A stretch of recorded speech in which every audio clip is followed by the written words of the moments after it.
हाँ जी शेख, मेरा सवाल वजू के मुतालिक है। मैंने कई लोगों से सुना कि वजू के अंदर दाहिने हाथ का इस्तेमाल नहीं करना चाहिए, तो इस पर क्या वजह होगी शेख? इनका सवाल है शेख कि बाज़ लोग कहते हैं कि वज़ू में हाथ का इस्तेमाल नहीं करना चाहिए।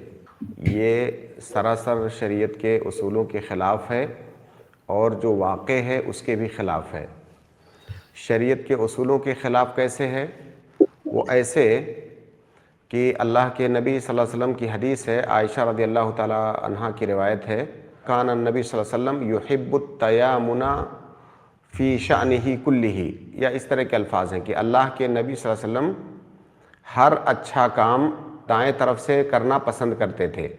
अल्लाह के नबी सल्लल्लाहु अलैहि वसल्लम हर अच्छा काम, हर नेक काम, ख़ास तौर से जो इबादत वाला काम है उसको अल्लाह के नबी सल्लल्लाहु अलैहि वसल्लम दाएं हाथ से करते थे। तो वज़ू बनाना एक अच्छा काम है, वज़ू बनाना एक इबादत है। अब ये कहना कि वज़ू में दाएं हाथ का इस्तेमाल नहीं करेंगे, ये तो अल्लाह के नबी सल्लल्लाहु अलैहि वसल्लम की जो सुन्नत है उसकी मुखालफत है। तो एक तो ये शरीयत के ख़िलाफ़ हुआ। दूसरी बात कि ये वाक़े की भी ख़िलाफ़ है।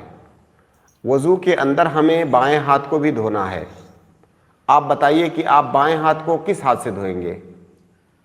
जब बायां हाथ आपको धोना होगा तो आप किस हाथ से धोएंगे? जाहिर है दाएं हाथ से ही धोना पड़ेगा आपको बाएं हाथ को। ये जो हमारे ज़माने में अभी टूटियां हैं कि टोटी के नीचे आपने हाथ कर लिया, जो है धुल गया, तो ये हर ज़माने में तो ऐसा नहीं था। लोग जी पानी हाथ में लेकर के धोते थे। बल्कि अल्लाह के नबी सल्लल्लाहु अलैहि वसल्लम के बारे में आता है कि आप एक मुद्द पानी में वज़ू कर लेते थे। एक मुद्द मतलब 1/4 सा। एक मुद्द यानी जैसे किलो में पाव होता है, तो उसी तरह से सा के अंदर भी 4 हिस्से होते हैं, एक हिस्से को मुद्द कहा जाता है। तो अल्लाह के नबी सल्लल्लाहु अलैहि वसल्लम एक मुद्द में वज़ू कर लेते थे। आप बताइए कि एक मुद्द से जब वज़ू करेंगे तो ऐसा तो है नहीं कि पानी बहुत ज़्यादा है, आप जो है दाएं हाथ का इस्तेमाल किए बगैर पानी उस पर डाल लीजिए और हो जाएगा। और पानी डालेंगे भी बाएं हाथ पे तो दाएं हाथ से डालना पड़ेगा।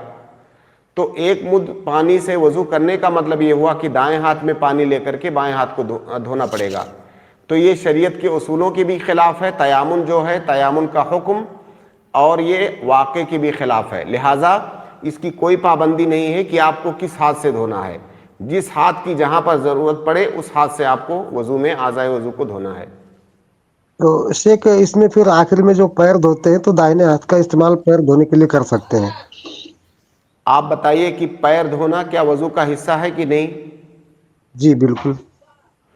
क्या वज़ू करना ये इबादत है कि नहीं? जी बिल्कुल। इबादत है। तो अगर दाएं हाथ से आप इबादत कर रहे हैं तो इसमें गलत कैसे हो जाएगा?